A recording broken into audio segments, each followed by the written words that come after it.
Saat ini Ari duduk di bangku SMA. Dia masih kelas 3 dan dia cukup pandai di sekolahnya. Ari termasuk dari keluarga yang sederhana dan memiliki 4 adik. Keempat adiknya itu sudah sekolah semua. Jarak adik-adiknya terpaut jarak 1 tahun dan ada yang 2 tahun saja. Adik pertamanya duduk di kelas 1 SMA, yang kedua kelas 2 SMP. Adik ketiga duduk di kelas 6 SD. Dan yang adik yang terakhirnya masih duduk di kelas 3 SD.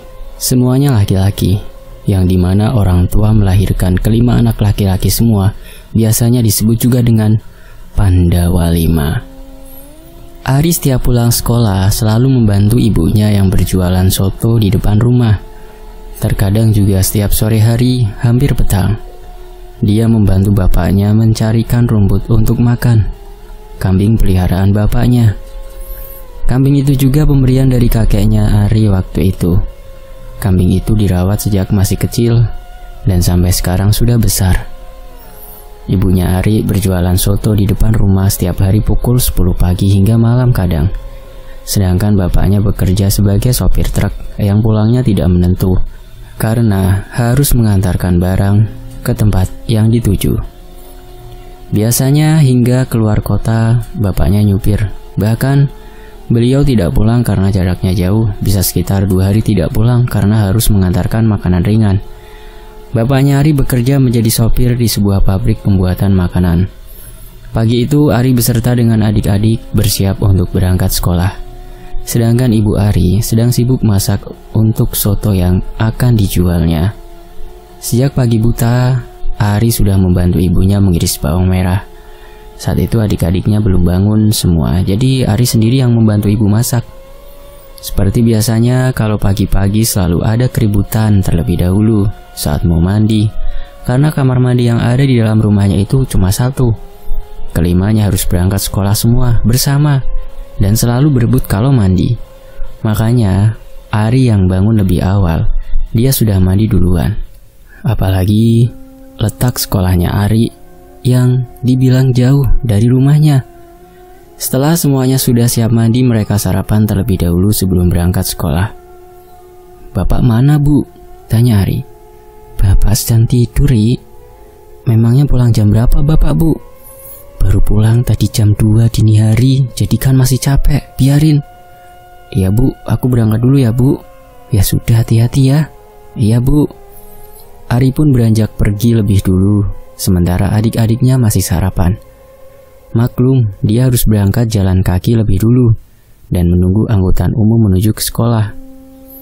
Dia berjalan kaki terlebih dahulu ke jalan raya untuk menunggu angkutan. Perjalanan kaki yang ditempuh oleh Ari cukup jauh, sekitar 10 menit.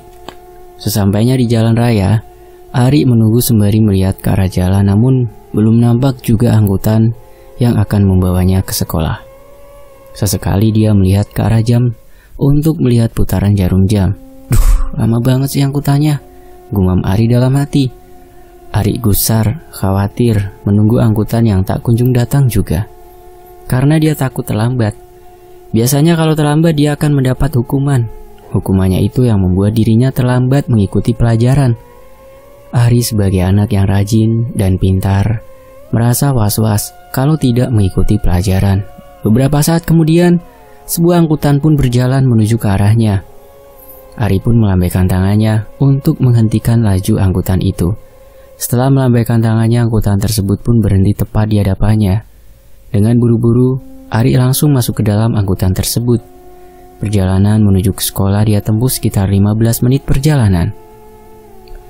Beberapa menit kemudian akhirnya Ari pun sampai di sekolah. Untungnya dia tidak terlambat, jadi dia masih bisa untuk mengikuti pelajaran awal.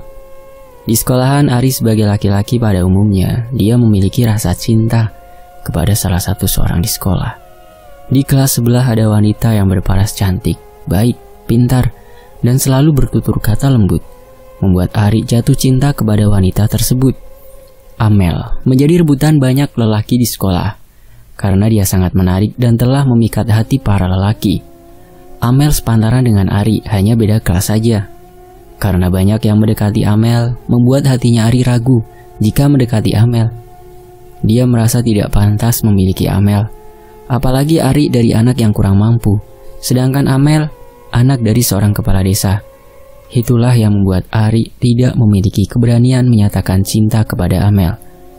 Dia hanya bisa memendam rasa cintanya itu dan bisa mengagumi dari jauh saja. Suatu ketika Ari berpapasan dengan Amel saat akan pergi ke kantin. Jantung dia sangat berdebar-debar sekali ketika berpapasan dengan Amel. Ari mencoba untuk melempar senyuman kepada Amel. Begitu juga dengan Amel yang juga membalas senyuman Ari. Saat itu dia benar-benar mau copot jantungnya karena baru pertama kalinya mereka berpapasan dan saling melempar senyum. Ari sudah memendam rasa cinta itu kepada Amel sejak lama. Akan tetapi, memang mereka jarang sekali bertegur sapa. Setelah berpapasan itu, mereka pun kembali berjalan dengan tujuan masing-masing. Saat itu Amel mau pergi ke perpustakaan, sedangkan Ari pergi ke kantin sendiri. Hingga suatu ketika, Ari pulang sekolah di dalam angkutan. Dia tak menyangka kalau bisa seangkutan dengan Amel. Apalagi mereka duduk bersebelahan di dalam angkutan. Ari menjadi canggung saat duduk bersampingan dengan Amel. Akhirnya, Ari memberanikan dirinya untuk berbicara dengannya, mumpung ada kesempatan. "Kamu kenapa tumben naik angkutan?" tanya Ari. "Kok kamu tahu kalau aku biasanya gak naik angkutan?" tanya balik Amel. "Iya kan, aku selalu memperhatikan kamu, Mel," jawab Ari sedikit salting. Karena dia telah keceplosan menjawab pertanyaan dari Amel, Amel pun senyum-senyum manja. "Motor aku bocor tadi di parkiran, jadi aku bawa bengkel dulu," ucap Amel. "Oh gitu, terus besok naik apa berangkat sekolahnya?" "Naik angkutan lagi kayaknya. Kan besok pulangnya harus bawa motor yang ada di bengkel." "Oh iya ya, kenalin aku Ari," ucap Ari sembari mengulurkan tangan untuk bersalaman. "Amel," ucap Amel membalas uluran tangan. "Kiri, kiri," teriak Amel. Beberapa saat kemudian angkutan itu berhenti. Amel pun turun dari angkutan. Meskipun tidak bisa berlama-lama dengan Amel, tapi Ari merasa sangat senang karena bisa ngobrol langsung dengan Amel, wanita pujaannya. Rumahnya Amel berbeda desa dengan Ari, tapi masih bersebelahan desanya. Dia mengetahui jika Amel anak dari kepala desa karena mendapat informasi dari teman sekelas yang tetanggaan dengan Amel. Sesaat kemudian, Ari pun turun dari angkutan. Perasaannya saat itu sangat berbunga-bunga sekali. Sembari berjalan ke rumah, dia masih terus membayangkan wajah Amel yang cantik dan senyumannya yang manis. Yang biasanya pulang sekolah dia merasa capek, hari ini dia tidak merasakan capek sama sekali. Karena rasa capek dan lelahnya itu sudah diobati dengan kehadiran Amel. Apalagi Amel mau membalas uluran tangan darinya. Singkat cerita, sesampainya di rumah, Ari langsung ganti baju dan membantu ibunya berjualan soto. Sore itu warung soto ibunya terlihat ramai pembeli. Karena melihat sang ibu kewalahan, akhirnya Ari pun inisiatif membantu ibunya. Sedangkan salah satu adiknya membantu untuk mencuci mangkok bekas tempat soto. Menjelang petang, warung soto sudah terlihat sepi, tidak ramai seperti tadi. Ari pun berpamitan terlebih dahulu kepada ibunya untuk pergi mencari rumput. "Bu, aku pamit dulu ya," ucap Ari. "Mau kemana kamu, Ri?" tanya ibu. "Biasa Bu, cari rumput," jawabnya. "Oh ya Ri, hati-hati ya, gak usah sampai kemalaman Ri," kata ibu. "Iya Bu, nanti sebelum maghrib aku langsung pulang kok." Ari pun bergegas pergi dengan mengayuh sepeda menuju ke tempat mencari rumput. Dengan tergopoh-gopoh dia mengayuh sepedanya, dan sesampainya di tempat dia langsung memotong rumput yang kemudian dimasukkan ke dalam karung yang sudah dibawa sebelumnya dari rumah. Setelah dirasa rumputnya sudah terkumpul dan sudah banyak, dia pun segera pulang sebelum maghrib seperti apa yang sudah dia katakan dengan sang ibu. Sampai di rumah, rumput itu dibawa oleh Ari ke belakang rumah untuk dikasihkan kepada kambing peliharaan ayahnya. Malam hari ketika semua sedang menonton televisi, terdengar ada suara yang mengetuk pintu dan mengucap salam. "Tok tok tok, Assalamualaikum," ucapnya. "Siapa itu Bu?" tanya Ari. "Gak tahu, sana buka." Ari pun segera bangkit dari duduknya menuju ke ambang pintu rumah. "Waalaikumsalam," jawab Ari. "Kriat." Suara pintu dibuka. "Bapak sudah pulang?" "Iya." "Ini kenapa pintunya dikunci, Ri?" ucap bapak. "Iya pak, kan udah malam. Lagian taunya bapak pulang besok." "Ya sudah, bapak masuk dulu mau mandi." Bapak beranjak pergi masuk ke dalam rumah untuk mandi, sedangkan Ari menutup kembali pintu dan mengunci. Dia pun kembali lagi masuk ke dalam kamar untuk istirahat tidur. Sebelum tidur dia masih terus terbayang-bayang wajahnya Amel, sampai dia tidak bisa tidur. Ari gak sabar ingin bertemu dengan Amel besok di angkutan. Dia berharap bisa berangkat bareng. Suara angin malam terdengar dan membuat hawa dingin merasuk ke dalam tubuh, serta kicauan burung di malam hari yang perlahan-lahan membuat Ari terlelap dalam tidurnya. Keesokan harinya, Ari bangun lebih awal seperti biasa untuk membantu ibunya masak di dapur. Dia sudah gak sabar ingin cepat-cepat berangkat ke sekolah. Setelah membantu ibu, dia langsung mandi. Keburu adik-adiknya bangun dan rebutan saat mandi. Dia juga sarapan lebih awal agar tidak kesiangan seperti kemarin. Beberapa saat kemudian, Ari pun sudah naik angkutan dan di jalanan depan dia melihat ada Amel sedang berdiri menunggu angkutan di pinggir jalan. Amel menghentikan laju angkutan tersebut dengan melambaikan tangannya. Jantung Ari sangat berdegup kencang ketika melihat Amel mulai masuk ke dalam angkutan. Amel duduk bersebelahan lagi dengan Ari. Dalam hatinya Ari pun merasa sangat senang sekali karena bisa bareng lagi dengan Amel. Apalagi kondisi angkutan saat itu sepi, belum ada penumpang lain selain Ari dan Amel. Itu membuat kesempatan Ari untuk ngobrol kembali dengan Amel. "Oh ya Mel, aku boleh minta nomor HP kamu nggak?" "Iya boleh, ini Ri." Ari tidak menyangka kalau Amel mau memberikan nomor HP-nya begitu saja kepada dia. "Makasih ya Mel." "Iya sama-sama Ri." Beberapa saat kemudian mereka pun sampai juga di sekolahan. Mereka sampai di sekolah masih terlihat pagi sekali, jadi mereka tidak terlalu terburu-buru atau tergesa-gesa dengan alasan takut terlambat. Untuk menjaga kecurigaan dari teman-teman sekolah yang lain, Ari pun menjaga jaraknya dengan Amel. Singkat cerita, Ari selalu mengirimkan pesan kepada Amel. Amel pun membalas pesan Ari dengan cepat. Kedekatan mereka semakin dekat, bahkan Ari tidak segan memberikan perhatian kepada Amel. Namun balasan dari Amel selalu cuek kepada Ari, meskipun membalas pesannya dengan cepat. Suatu ketika hari kelulusan pun tiba. Amel melanjutkan sekolah ke jenjang perkuliahan. Sedangkan Ari yang dari keluarga kurang mampu, dia mengurungkan niatnya untuk berkuliah. Akhirnya Ari pun mencari pekerjaan di suatu tempat dengan bekal ijazah SMA. Dia mencari pekerjaan dari satu tempat ke tempat lain. Dia terus semangat mencari pekerjaan tanpa ada kata menyerah sedikit pun. Karena dia ingin membantu perekonomian keluarganya, apalagi untuk membantu biaya adik-adiknya sekolah. Hingga pada akhirnya dia mendapatkan pekerjaan di sebuah pabrik. Dia menjadi karyawan pabrik di kota. Pabrik tempat dia bekerja memproduksi plastik. Sedangkan Amelia sekarang berkuliah di sebuah universitas yang dekat dengan pabrik Ari bekerja. Sekarang semenjak mereka lulus sekolah, Ari dengan Amel sudah tidak pernah lagi saling mengirimkan pesan satu sama lain. Karena Ari pikir mungkin Amel sudah ganti nomor. Ari tahu kalau Amel kuliah di universitas dekat pabriknya bekerja itu dari teman Ari sendiri. Meskipun mereka sudah sibuk dengan kesibukan masing-masing, akan tetapi Ari masih tetap memiliki rasa cinta kepada Amel. Rasa cinta itu masih tetap ada di dalam hatinya untuk Amel. Dia tidak berpaling hati kepada siapapun, hatinya hanya untuk Amel. Padahal Amelnya tidak memiliki perasaan apa-apa dengan Ari. Waktu itu sempat Ari menyatakan cinta kepada Amel, namun dia langsung ditolak mentah-mentah oleh Amel. Dengan alasan, dia mau fokus sekolah sampai kuliah terlebih dahulu, tidak mau pacaran. Maka dari itu sampai sekarang Ari masih setia menunggu Amel hingga lulus kuliah. Dia bekerja keras agar bisa menjadi orang yang sukses di kemudian hari. Rencananya Ari, uang dari hasil bekerja di pabrik itu akan dia tabung dan nantinya akan dia gunakan untuk melanjutkan kuliah.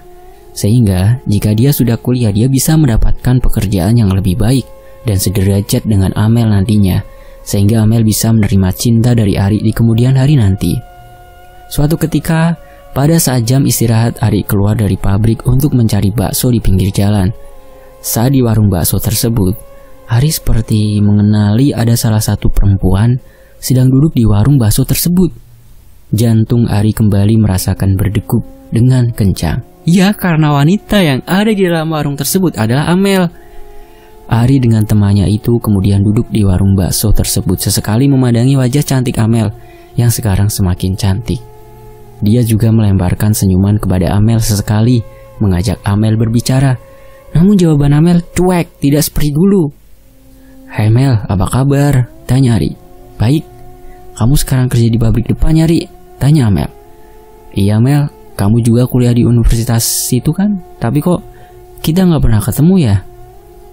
ucap Ari sembari menunjuk ke arah kampus Amel. "Iya," jawab Amel singkat. "Oh ya Mel, kamu ganti nomor atau gimana kok aku hubungi nggak aktif ya?" tanya Ari. "Iya, aku ganti nomor." "Kalau gitu aku minta nomor HP kamu yang baru, boleh nggak?" Ya udah nih, cepet catat. Aku mau kembali ke kampus." Ari pun segera mencatat nomor HP Amel yang baru di HP-nya. Beberapa saat kemudian Amel dengan temannya beranjak pergi dari warung bakso tersebut menuju ke kampusnya. Malam harinya, Ari mencoba mengirimkan pesan kepada Amel. Akan tetapi, Amel tidak membalas pesan dari Ari. Akan tetapi meskipun begitu, Ari masih tetap sabar menunggu balasan dari Amel di kemudian hari. Saat pulang bekerja, Ari mengendarai motor melewati depan kampus Amel. Dia melihat Amel sedang duduk sendirian di depan halte kampus. Akhirnya, Ari pun langsung menghampiri Amel yang sedang duduk melamun. "Mel, kamu nungguin apa?" "Angkutan." "Dari tadi sepi loh, tidak ada angkutan lewat. Mending pulang sama aku aja yuk Mel," tawar Ari. "Gak usah lah, nanti ngerepotin." "Gak apa-apa Mel, aku malah senang sekali kalau bisa nganterin kamu pulang." "Beneran gak apa-apa?" tanya Amel memastikan. "Iya bener, ayo naik." Amel pun menerima ajakan dari Ari untuk pulang diantarkan dia. Mereka berboncengan naik motor menuju ke rumahnya Amel yang jaraknya cukup jauh dengan kampus dan pabrik Ari bekerja. Di perjalanan pulang, mereka saling ngobrol satu sama lain. Sore itu Ari merasa sangat bahagia bukan kepayang karena bisa berboncengan dengan Amel, apalagi mengantarkan Amel pulang. "Oh iya, kamu kenapa mau naik angkutan tadi Mel?" tanya Ari. "Motor aku bocor lagi kayak waktu itu Ri," jawabnya. "Oh gitu, besok aku jemput ya kalau mau berangkat ke kampus." "Nggak usah Ri, nanti aku bisa diantar sama ayahku kok." "Nggak apa-apa, nanti besok aku jemput ya Mel." "Aku bilang nggak usah ya nggak usah Ri," jawab Amel kesal. Iya ya Mel, maaf ya." "Tadi kamu udah nungguin di halte lama dong berarti?" tanya Ari lagi. "Ya lumayan sih, kan aku keluar dari kelas sekitar pukul 4 sore. Untung ada aku ya Mel, kalau enggak kamu pasti pulang sampai malam." "Enggak juga sih, kan aku bisa minta jemput sama ayahku," jawab Amel. Dan beberapa saat kemudian akhirnya mereka pun sampai juga di rumah Amel. "Makasih Ari, udah mau nganterin aku. Kamu gak mau mampir dulu?" "Dengan senang hati, lain kali aja ya, gak enak udah mau maghrib nih," jawab Ari. Ari melajukan kembali motor dan beranjak pergi dari halaman rumah Amel. Setelah Ari bekerja, dia sekarang sudah jarang sekali membantu ibunya berjualan dan juga tidak sempat mencarikan rumput. Sekarang yang mencarikan rumput dan bantu ibu adalah adik-adiknya. Singkat cerita, Ari mengurungkan niatnya untuk berkuliah karena uang tabungannya itu tidak terkumpul juga. Uang hasil kerjanya untuk biasa adik-adik sekolah, sedangkan uang hasil jualan ibu untuk kebutuhan sehari-hari. Jadi Ari mengurungkan niatnya untuk berkuliah, tapi dia tetap memiliki harapan untuk bisa memiliki Amel. Dia akan bekerja keras. Bahkan sekarang Ari bekerja tambahan pada malam hari. Dia bekerja sampingan di tempat warung angkringan. Dia bantu-bantu menjadi pelayan dan kadang nyuci piring. Karena dia berniat selepas Amel lulus kuliah, dia akan melamar Amel. Singkat cerita, Amel bertemu dengan Ari di sebuah mall. Saat itu Ari sedang mencarikan kado untuk adiknya yang akan ulang tahun. Sedangkan saat itu Amel sedang mencari buku novel tentang cinta di toko buku. Mereka berpapasan di koridor mall lantai 2. Ari pun menghampiri Amel. "Mel, kamu di sini sendirian?" "Iya, mau cari buku novel nih," jawabnya. "Kalau gitu biar nggak sendirian aku temenin gimana?" "Iya boleh Ri." Ari dengan senang hati berjalan bersama dengan Amel di mall. "Kamu ngapain di sini sendirian Ri?" tanya Amel. "Aku habis cari kado buat adik aku yang terakhir." Semenjak itu kedekatan mereka semakin dekat kembali hingga suatu ketika Ari ingin mengutarakan isi hatinya. karena siapa tahu Amel udah luluh dengan Ari. Suatu ketika, Ari mengajak ketemuan dengan Amel di sebuah warung bakso dekat kampus dan pabrik Ari bekerja. Mereka ketemuan pada saat sore hari, selepas Amel pulang sekolah dan Ari pulang bekerja. Di warung bakso tersebut, Ari mulai menyatakan cinta kepada Amel. Mel, aku mau ngomong sama kamu suatu hal. Ngomong apa ya, Ri? Silakan ngomong aja. Aku kan sejak SMA udah suka sama kamu hingga sekarang. Apalagi kita udah semakin dekat. Aku nyaman kalau dekat dengan kamu. Kamu mau gak jadi pacar aku? Aku janji setelah kamu lulus kuliah nanti, aku akan langsung melamar kamu. Tapi untuk sekarang kita pacaran terlebih dulu, apa kamu mau? Ungkap Ari. Maaf Ri, aku gak bisa. Jawab Amel. Kenapa Mel?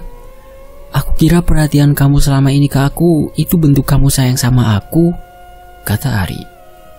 Iya, aku memang sayang sama kamu, tapi sebagai teman, Ri. Kenapa aku tidak menerima kamu? Karena aku sudah punya pacar, dan setelah kuliah aku akan dilamar, ucap Amel. Seketika Ari merasa jantungnya berhenti begitu saja. Kenapa selama ini kamu gak bilang kalau udah punya pacar, Mel? Siapa pacar kamu? Oh, pantes waktu SMA kamu menolak aku. Ternyata kamu udah punya pacar dan menolak aku dengan alasan mau fokus sekolah, ucap Ari kecewa. Iya Ri, aku minta maaf ya. Aku gak maksud menyakiti kamu, karena emang kita selama ini tidak ada hubungan apa-apa, hanya teman biasa, ucap Amel. Aku pamit pulang dulu ya Ri, sekali lagi maaf, tambahnya. Semenjak mengetahui kalau Amel sudah memiliki pacar, Ari sangat hancur sekali hatinya. Semua harapan yang diimpikan selama ini sudah hancur seketika, dan usahanya selama ini sia-sia. Hingga akhirnya Ari selalu memikirkan Amel. Bahkan sekarang dia stres, tidak terawat tubuhnya, rambutnya gondrong. Apalagi sekarang tubuhnya terlihat kurus karena jarang sekali makan, membuat ibunya khawatir. Saat sedang bekerja juga Ari selalu melamun tidak fokus. Suatu hari saat dia sedang bekerja, dia mengalami kecelakaan kerja karena melamun sampai ditegur oleh atasan dengan kinerja Ari yang sekarang tidak seperti dulu. Suatu ketika, Amel lulus dari kuliahnya dan Ari mendapatkan kabar kalau Amel sebentar lagi akan melangsungkan lamaran dengan pacarnya. Ari semakin tidak memiliki semangat hidup, tapi ibunya selalu menyemangati Ari apapun keadaannya. Pada saat pulang kerja, tiba-tiba saja motornya kehabisan bensin. Akhirnya, Ari mendorong motor sendirian, sembari mencari penjual bensin. Setelah beberapa meter, dia mendorong motor. Akhirnya di depan ada juga penjual bensin. Sesampainya di tempat penjual bensin, dia melihat ke arah tiang listrik di depan penjualnya itu. Ada satu brosur yang ditempelkan di tiang listrik itu. Dengan teliti, Ari membaca informasi yang ada di brosur tersebut. Dan setelah selesai membayar bensin, brosur yang menempel di tiang listrik itu kemudian dia lepas dan bawa pulang tanpa sepengetahuan penjual bensin. Malam harinya di kamar, dia terus merenung dengan membaca brosur informasi tentang ahli supranatural yang ahli dalam bidang pelet. Apa aku pelet Amel saja ya? Sebelum dia lamaran aku masih ada kesempatan, gumam Ari dalam batin. Di dalam brosur informasi tersebut, ada syarat-syarat yang harus Ari bawa dari rumah terlebih dahulu. Dia menyiapkan semuanya untuk besok pergi ke tempat Ki Agus. Di dalam brosur itu juga sudah tertera alamat rumah ahli supranatural itu. Keesokan harinya, nekat, dia tidak berangkat bekerja karena harus pergi ke tempat Ki Agus untuk melakukan ritual. Ari menuju ke rumah Ki Agus dengan mengendarai motor. Perjalanan yang ditempuh sekitar 2 jam. Beberapa jam kemudian akhirnya dia pun sampai di rumah Ki Agus. Terlihat sebuah rumah besar dengan dinding kayu jati. Dia langsung memarkirkan motor di halaman rumah Ki Agus yang kemudian menyambangi rumahnya. Tok tok tok, permisi, ucap Ari. Silahkan masuk, ucap Ki Agus setelah membukakan pintu. Ari pun duduk di sebuah kursi yang juga terbuat dengan kayu jati. Ada perlu apa kamu datang ke sini anak muda? Tanya Ki Agus. Jadi gini Ki, saya mencintai seseorang sejak lama. Akan tetapi, cinta saya bertepuk sebelah tangan. Saya mau memikat hatinya dengan pelet yang paling ampuh Ki. Sebelum kamu akan memelet seseorang, kamu harus menyiapkan syarat dan ritualnya terlebih dahulu. Apa itu syarat dan ritualnya Ki? Kamu harus menyiapkan foto target terlebih dahulu. Dan kamu harus melakukan puasa mutih selama 3 hari, puasa weton 1 hari, dan puasa pati geni 1 hari. Tidak hanya itu, kamu juga harus membayar mahar untuk membeli perlengkapan bahan-bahan ritual terlebih dahulu. Maksudnya bagaimana itu Ki? Ya, kamu harus melakukan puasa mutih itu. Kamu hanya boleh makan nasi putih dan minum air putih selama 3 hari. Dilanjut dengan puasa weton, yaitu puasa di hari kelahiran kamu menurut hari kejawen. Misal kamu lahir hari Kemis Wage, kamu harus puasa di hari wetonmu. Lalu puasa pati geni, yaitu kamu harus melakukan puasa untuk menahan hawa nafsu tanpa penerangan sepanjang hari. Jelas Ki Agus. Lalu syarat yang harus dibeli apa lagi Ki? Kamu bayar mahar saja kepada saya, nanti semua saya yang akan siapkan. Saat itu juga Ari memberikan uang mahar kepada Ki Agus. Uang itu yang sudah dia kumpulkan selama ini yang rencananya untuk melamar Amel. Weton kamu hari apa? Hari Jumat Legi Ki. Lalu Ki Agus melihat ke arah kalender untuk mengecek kapan Agus harus melakukan puasa.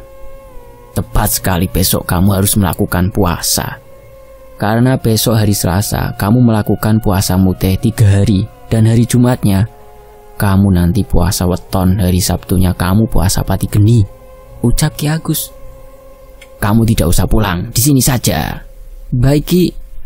Ari pun izin tidak berangkat bekerja selama seminggu lebih karena harus melakukan ritual. Dia izin dengan alasan ada acara keluarga di tempat ibunya. Singkat cerita, semua puasa sudah dilakukan oleh Ari dengan benar dan selesai. Ki Agus sudah menyiapkan mani gajah yang nantinya akan dibacakan mantra agar memiliki kekuatan yang tinggi sebagai medianya.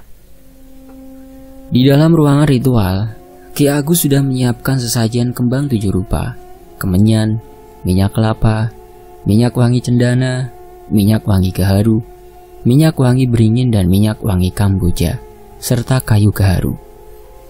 Malam itu sebelum melakukan ritual, Ari disucikan terlebih dahulu dengan mandi kembang 7 rupa. Ari diguyurkan oleh Ki Agus dengan air kembang 7 rupa itu, sembari merapalkan mantra. Setelah ritual mandi suci dengan air kembang 7 rupa itu sudah selesai, kemudian Ari dengan Ki Agus masuk ke dalam ruangan ritual. Saat itu juga, Ki Agus mulai membakar kayu gaharu dan kemenyan untuk melakukan ritual kunci mani gajah, agar kekuatan pengasihan untuk menundukkan hati dan memikat wanita semakin kuat dan tinggi. Ki Agus menyiapkan sebuah mangkuk yang kemudian mani gajah itu direndam dengan minyak kelapa, dicampur sedikit dengan minyak wangi cendana, minyak wangi gaharu, minyak wangi beringin, dan minyak wangi kamboja. Jika sudah selesai, media tersebut kemudian diletakkan di atas kembang 7 rupa dengan mangkuknya. Dengan asap kemenyan dan bakaran kayu gaharu, Ki Agus membacakan mantranya. Daya katresnan kang nyawiji, temune pelandungan lawan kurbo garbo. Gak berani nerusin teman-teman, cukup sampai di sini mantranya. Saat itu Ari hanya bisa melihat ritual yang dilakukan oleh Ki Agus. Dan saat itu juga seketika di dalam ruangan ritual, tiba-tiba ada hembusan angin kencang masuk ke dalam ruangan membuat bulu kuduk Ari berdiri dan merinding. Saat hembusan angin kencang masuk ke dalam ruangan ritual tersebut, ternyata sosok Khodam yang dipanggil Ki Agus masuk ke dalam media pelet, sehingga nantinya pelet mani gajah itu akan memiliki daya pemikat tinggi, menundukkan sukma, pemikat cinta. Beberapa saat kemudian, ritual itu pun selesai dilakukan. Kemudian Ki Agus meletakkan minyak mani gajah itu ke dalam botol kecil. Lalu botol mani gajah itu diberikan kepada Ari. Dia pun menerima dengan tangan yang gemetaran. Bawalah minyak mani gajah ini. Lakukan ritual sendiri di rumah selama 21 hari untuk mendapatkan hasil yang maksimal dan dapat memikat hati wanita yang kamu cintai itu. Caranya gimana, Ki? Caranya, kamu siapkan terlebih dahulu foto targetnya. Lakukan ritualnya pada saat malam hari pukul 12 malam ke atas. Kemudian, kamu bacakan mantra mani gajah sebanyak 100 kali, sembari memandangi foto target. Setelah selesai membacakan mantra, kamu oleskan minyak mani gajah tersebut pada foto target. Setelah selesai, simpanlah foto target di dalam dompet. Baik, saya mengerti. Ini mantra yang harus kamu baca nanti pada saat kamu sedang melakukan ritual. Ingat, lakukan ritual itu setiap malam secara berturut-turut. Jangan putus selama 21 hari. Ucap Ki Agus sembari memberikan kertas yang bertuliskan mantra mani gajah. Iya, Ki. Singkat cerita, keesokan harinya Ari pun pulang dengan membawa minyak mani gajah yang diberikan oleh Ki Agus. Dia pulang dengan mengendarai motor yang dibawanya. Perjalanan selama 2 jam seperti waktu dia berangkat menuju rumah Ki Agus. Beberapa jam kemudian, Ari pun sampai di rumah dengan selamat. Dia ditanyai oleh ibunya karena pada saat dia pergi tidak berpamitan. Dia pun beralasan kalau selama seminggu lebih ini dia menginap di kosan teman kerjanya. Ibunya pun percaya saja dengan pernyataan yang dilontarkan oleh Ari. Malam harinya mulai melakukan ritual dengan menyiapkan foto Amel yang sudah dicetak tadi siang. Lagi-lagi ya, medianya lewat foto. Hati-hati ya buat teman-teman cewek di sini nih. Lalu dia membacakan mantra mani gajah yang diberikan oleh Ki Agus sebanyak 100 kali. Ari melakukan ritual itu tepat pada pukul 12 malam. Ritual yang dibacakan oleh Ari bunyinya seperti ini. Owah gingser suateng urep. Gak berani saya melanjutkan mantranya. Dia terus membacakan mantra tersebut sebanyak 100 kali. Sembari memandangi foto Amel. Setelah membacakan mantra pelet mani gajah, kemudian foto yang ada di tangannya itu dioleskan dengan minyak mani gajah. Diolesin. Ari melakukan ritual itu selama 21 hari yang kemudian foto Amel dia simpan di dalam dompet. Beberapa hari setelah melakukan ritual itu, tiba-tiba saja Amel datang ke rumah Ari. Tok tok tok tok. Assalamualaikum, ucap Amel. Waalaikumsalam, jawab ibu Ari. Arinya ada, Bu. Ada, silahkan masuk dulu, Nak. Ibu panggilkan dulu ya. Amel pun duduk di ruang tamu dengan perasaan yang sangat bahagia karena sebentar lagi akan bertemu dengan Ari. Ari, itu ada teman kamu. Siapa, Bu? Amel katanya nungguin di depan itu. Sontak ketika Ari terkejut sekaligus senang. Ternyata pelet yang dilakukannya manjur. Dan siap-siap, Ri, efek sampingnya bakal kau alami juga. Amel, kenapa kamu kesini tumben banget? Tanya Ari. Ari, aku mau jadi pacar kamu, ucapnya tiba-tiba. Ari pun kaget mendengarkan apa yang telah dilontarkan oleh Amel yang tiba-tiba ingin menjadi pacar Ari. Ari jelas-jelas senang dan hatinya berbunga-bunga. Usahanya tidak sia-sia. Semenjak saat itu Ari dan Amel akhirnya menjalin hubungan dan mereka selalu jalan bersama.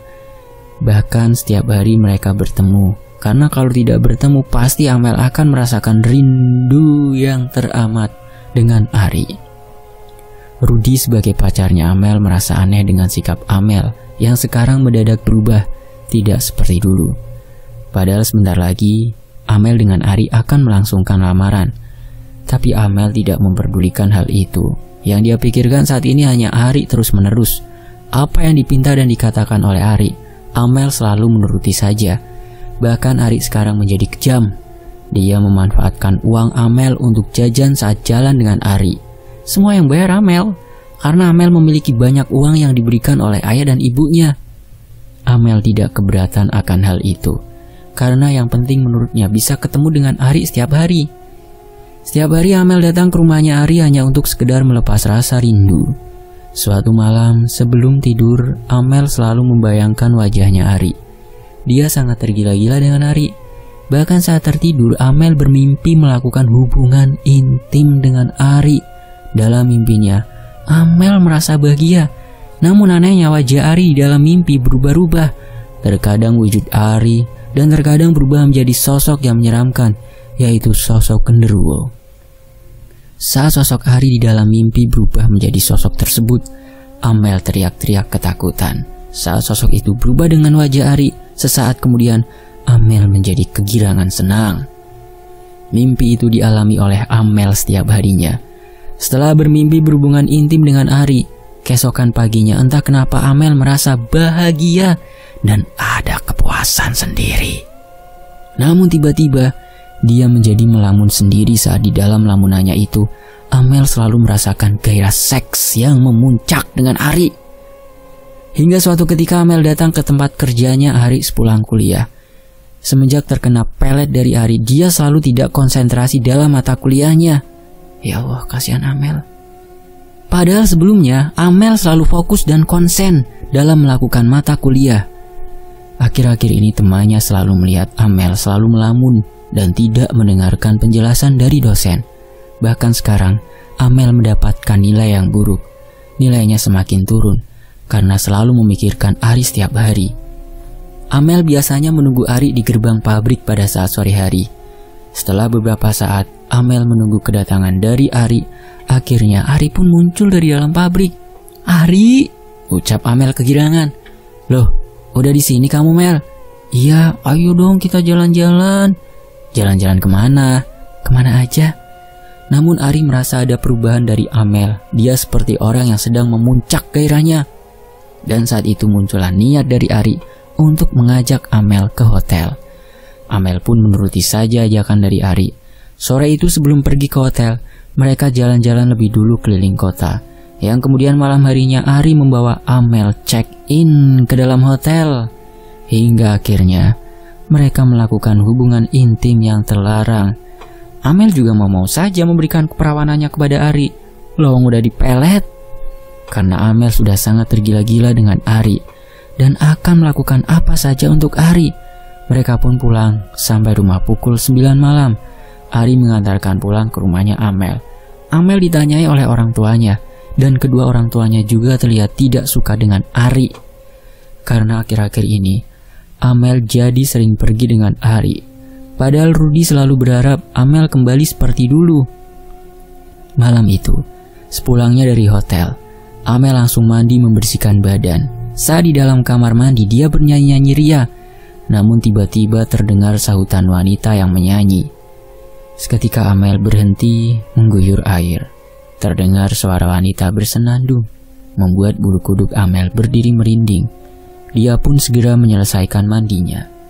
Saat dia buka pintu kamar mandinya, ternyata di luar tidak ada siapa-siapa dan terlihat kedua orang tuanya sedang menonton televisi. Padahal tadi suara itu terdengar sangat jelas di depan kamar mandi.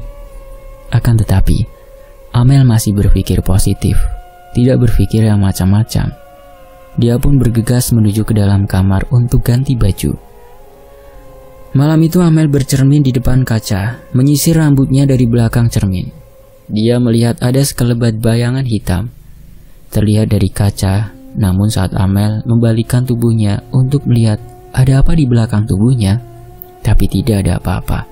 Saat itu juga seketika bulu kuduk dia berdiri semua. Seperti malam-malam sebelumnya saat sebelum tidur, Amel selalu memikirkan Ari. Dia merasakan rindu yang teramat kepada Ari. Padahal baru saja tadi dia bertemu dengan Ari hingga melakukan hubungan terlarang. Namun entah kenapa rasa rindunya itu terus menggebu-gebu di dada. Sesekali dia membayangkan Ari, dia senyum-senyum sendiri seperti orang gila. Amel tidak pernah membalaskan pesan dari Rudy calon tunangannya. Namun Rudy masih tetap setia menemani dan menunggu Amel apapun kondisinya. Suatu ketika Rudy datang bersama dengan keluarganya untuk menanyakan acara lamaran yang akan dilakukan. Namun terlihat Amel melamun, seperti memikirkan sesuatu, dan terlihat acuh dengan kedatangan keluarganya Rudy. "Menurutmu bagaimana, Mel? Kamu mau pakai kebaya warna apa?" tanya Rudy. Amel masih tetap terdiam melamun, tidak mendengar pertanyaan dari Rudy. Sontak ibunya langsung menepuk pundak Amel. "Mel, kamu ngelamun terus kenapa?" tanya ibunya sembari menepuk pundak Amel. Seketika Amel pun terperanjat dari lamunan karena dikejutkan oleh ibunya. Ada apa, Bu?" tanya Amel. Kamu dari tadi kok melamun terus, itu kenapa, Mel? Nggak apa-apa, Bu. Ibu, tanya apa tadi? Tanya balik Amel. Kamu nanti pakai kebaya warna apa saat lamaran? Aku nggak mau, Bu. Jawab Amel yang membuat semua kaget. Nggak mau gimana, Mel? Aku nggak mau menikah sama Rudi. Loh, kenapa, Mel? Kamu kan mencintai Rudi. Sekarang udah enggak, Bu. Aku maunya sama Ari. Pokoknya titik, ucap Amel. Sementara itu di sisi lain, bapaknya Rudi yang merupakan ahli spiritual juga dan mengetahui tentang hal klinik bahkan mistis, lihat Amel memang ada aura ilmu hitam pada dirinya. Tidak hanya itu, di belakang Amel juga terdapat sosok pengikut. Namun Pak Kavi tidak mau menceritakan itu semua di hadapannya Amel langsung. Sehingga beliau menyembunyikan apa yang dia tahu. Akhirnya Rudi dengan keluarganya terpaksa harus pulang karena Amel telah menolak Rudi mentah-mentah dengan alasan tidak logis. Di perjalanan pulang, Rudi terlihat murung. Ada rasa kecewa di dalam hatinya. Tenang, Nak. Kamu gak usah khawatir. Amel masih mencintai kamu sebenarnya, ucap Pak Kavi. Maksud Bapak gimana, Pak? Amel sudah diguna-guna seseorang. Guna-guna bagaimana, Pak? Tanya Rudi belum tahu. Amel sudah dipelet sehingga membuat dia tertutup pintu hatinya untuk kamu, jawab Pak Kavi. Ada aura negatif dan ilmu hitam di dalam tubuhnya. Tadi Bapak lihat ada pengikutnya di belakang tubuh Amel. Pak Kavi menimpali. Terus kenapa tadi Bapak tidak membicarakan langsung kepada Amel dan kedua orang tuanya? Ujar Rudi geram. Kamu sabar. Pelan-pelan saja ya, nanti kita datang lagi ke rumahnya. Kita temui orang tuanya. Dan kita bicarakan baik-baik saat Amel sedang tidak di rumah. Rudi akhirnya masih memiliki harapan untuk mendapatkan hatinya Amel kembali. Singkat cerita, Amel selalu datang ke rumah Ari untuk menemui Ari karena dia sangat merindukannya. Mereka juga bahkan seringkali berdua hingga selalu ke hotel untuk melakukan hubungan terlarang. Itu semua juga yang membayar Amel dengan uang yang dipunya Amel. Akan tetapi Amel sama sekali tidak keberatan akan hal itu. Karena bagi Amel yang penting dia bisa bertemu dengan Ari dan menikmati hari berduaan. Suatu ketika saat sedang kumpul dengan teman-teman kampusnya, terlihat Amel sedang melamun sendiri. Bahkan Amel melamun sembari senyum-senyum seperti orang gila. Mel, kamu kenapa, Mel? Jangan melamun terus nanti kesurupan, ucap temannya. Enggak kok, jawab Amel terperanjat. Jelas-jelas kamu dari tadi selalu melamun loh, tidak fokus. Padahal kita dari tadi sedang membicarakan tentang tugas yang harus kita selesaikan. Kamu malah gak nyimak, ucap teman Amel. Ya udah deh, maaf kalau aku gak dengerin. Udah, aku pergi dulu ya, kalian lanjut aja, ucap Amel beranjak pergi meninggalkan teman-temannya. Kamu mau kemana, Mel? Aku mau ketemu Ari dulu. Selang beberapa saat Amel menghampiri Ari ke tempat kerja dan mereka pergi jalan bersama. Amel benar-benar sudah terhasut oleh Ari. Dia selalu menuruti apa saja yang diminta Ari. Entah kenapa sekarang Ari jadi jahat dan kejam. Tidak seperti dulu, dia memanfaatkan Amel. Pada suatu malam, Amel tidak bisa tidur. Dia gelisah selalu memikirkan Ari. Karena sedari tadi Ari ditelepon tidak diangkat, membuat Amel gelisah dan takut. Dia takut kalau Ari selingkuh. Malam itu dia selalu terbayang-bayang wajahnya Ari. Malam itu saat Amel sedang membayangkan wajahnya Ari, dia tiba-tiba mencium bau anyir darah dan bau kembang-kembang di dalam kamarnya. Serta ada hembusan angin yang datang masuk ke dalam kamar. Amel merinding dan tiba-tiba di hadapannya ada sosok yang menyeramkan sama seperti yang dia lihat di dalam mimpi. Sosok itu dengan tubuh tinggi berbulu berwarna hitam dengan gigi taring yang panjang dan tajam, serta kedua mata yang lebar serta melotot merah menyala. Sontak Amel ketakutan, tubuhnya gemetaran. Dia jadi teriak-teriak sendiri. Tolong!" teriaknya. Ayah ibunya Amel yang saat itu sudah tertidur seketika terbangun dan langsung datang ke kamar Amel. "Ada apa, Mel? Kamu kenapa?" tanya ibu. Terlihat Amel merangkul kedua kakinya dengan ditutupi selimut. "Itu ya, Bu, ada sosok menyeramkan," ucap Amel sembari menunjuk ke arah sosok itu. Kedua orang tuanya hanya bisa menggeleng-gelengkan kepalanya mendengar apa yang dikatakan oleh Amel. Karena dalam penglihatan kedua orang tuanya tidak melihat apa yang telah Amel lihat. Kedua orang tua Amel merasa kalau Amel sudah terkena kejiwaannya. "Sudah tidak apa-apa, Mel, sudah tidur," ucap ayah. Singkat cerita, Rudi datang ke rumah Amel bersama dengan bapaknya yaitu Pak Kavi. Mereka datang pada saat Amel sedang berangkat kuliah. "Ada apa ini, Pak? Tumben datang ke sini?" tanya ayah Amel. "Jadi gini, Pak. Waktu itu saya melihat ada aura negatif dan ilmu hitam yang ada di dalam tubuh Amel. Dia sudah diguna-guna oleh seseorang." "Astagfirullah, pantas saja sekarang kelakuannya Amel berbeda sekali. Seperti orang kurang kejiwaannya. Semalam saja dia teriak-teriak, kadang senyum-senyum sendiri, Pak." "Terus bagaimana ini, Pak? Apa dia masih bisa disembuhkan?" "Bisa. Tenang saja. Kita tunggu perkembangan Amel terlebih dulu." Di sisi lain, sepulang kuliah, Amel datang ke rumahnya Ari untuk ketemu. Namun ketika Amel datang ke rumahnya, betapa hancurnya perasaan Amel karena Ari telah bersama dengan wanita lain. Singkat cerita, beberapa bulan kemudian ternyata Ari dijodohkan oleh kedua orang tuanya dan Ari menerima perjodohan itu karena ceweknya cantik. Dan sekarang Ari sudah ikut dengan istri barunya, sudah tidak tinggal bersama dengan kedua orang tuanya.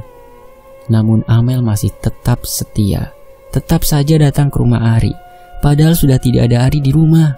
"Ari, Ari, brak brak brak brak," teriak Amel di depan rumah Ari, sembari menggebrak pintu rumah, membuat kedua orang tuanya Ari ketakutan dengan kedatangannya Amel. Amel semakin frustasi dan stres karena ditinggal oleh Ari. Bahkan sekarang Amel sudah kena gangguan jiwa karena tidak bisa bertemu dengan orang yang memeletnya. Dia sekarang jadi orang gila yang berkeliaran di jalanan. Sedangkan kedua orang tua Amel terus mencari keberadaan Amel. Mereka mencari kesana kemari, hingga akhirnya ayah ibu Amel dapat menemukan Amel di samping jalan raya. Terlihat Amel saat itu sedang menangis dan kadang-kadang ketawa-tawa sendiri, membuat ayah ibu Amel merasa kasihan dan iba. Dengan paksa ayahnya membawa Amel masuk ke dalam mobil dan dibawa pulang. Ayah ibu Amel yang termasuk orang terpandang di desa, apalagi mereka seorang kepala desa, membuat para warga menggunjing tentang Amel yang sekarang menjadi gila. Akan tetapi mereka tidak terlalu menghiraukan akan hal itu.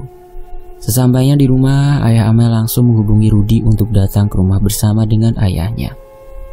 Beberapa saat kemudian, Pak Kavi dengan Rudi datang ke rumah.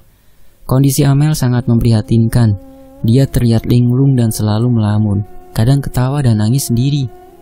Saat itu Pak Kavi langsung membacakan doa-doa untuk mengusir khodam atau sosok yang ada di dalam tubuh Amel. Pak Kavi terus berkomat-kamit, membacakan doa-doa dengan memejamkan kedua matanya. Sementara Amel masih terus kejang-kejang dan memberontak ketika dibacakan doa-doa oleh Pak Kavi. "Kamu siapa? Kenapa kamu bisa berada di dalam tubuh orang ini? Keluarlah dan kembali kepada tuanmu, atau mau saya bakar," ucap Pak Kavi. Sementara saat itu Amel terus memberontak dengan tatapan mata yang tajam menatap ke arah Pak Kavi. Namun Pak Kavi masih terus membacakan ayat-ayat suci Al-Quran, hingga akhirnya Amel pun ambruk pingsan saat sosok yang ada di dalam tubuh Amel itu keluar dari dalam tubuh. Kemudian Pak Kavi meminta kepada ibu Amel untuk menyiapkan segelas air putih dan juga siapkan air kembang 7 rupa. Setelah semuanya disiapkan, sesaat Amel sadar.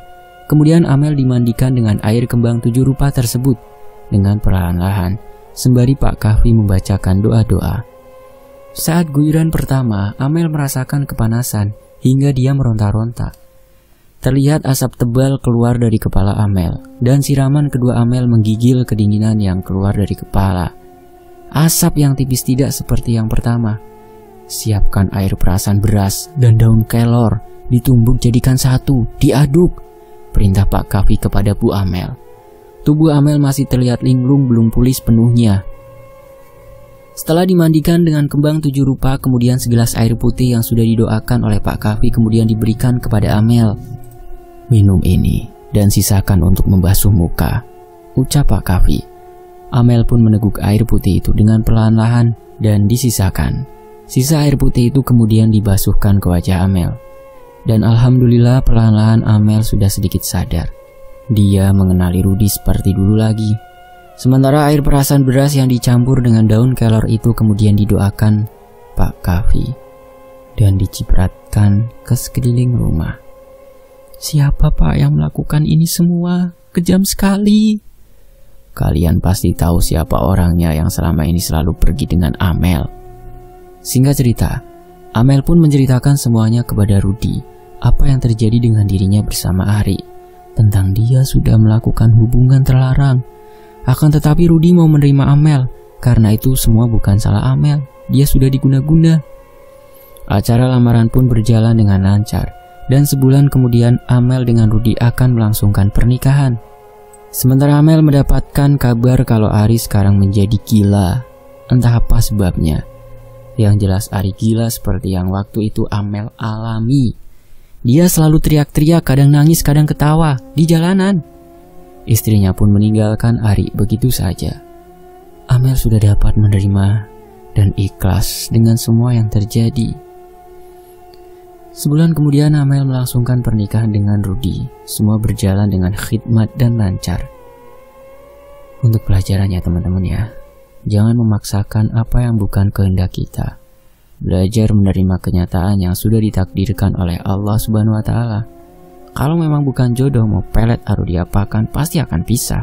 Sedangkan kalau memang sudah ditakdirkan jodoh, sejauh mana kita pergi, kita akan selalu dipertemukan. Semoga kita dijauhkan dari hal-hal seperti itu ya, dan selalu dalam lindungan Allah Subhanahu wa Ta'ala. Dan kisah ini selesai.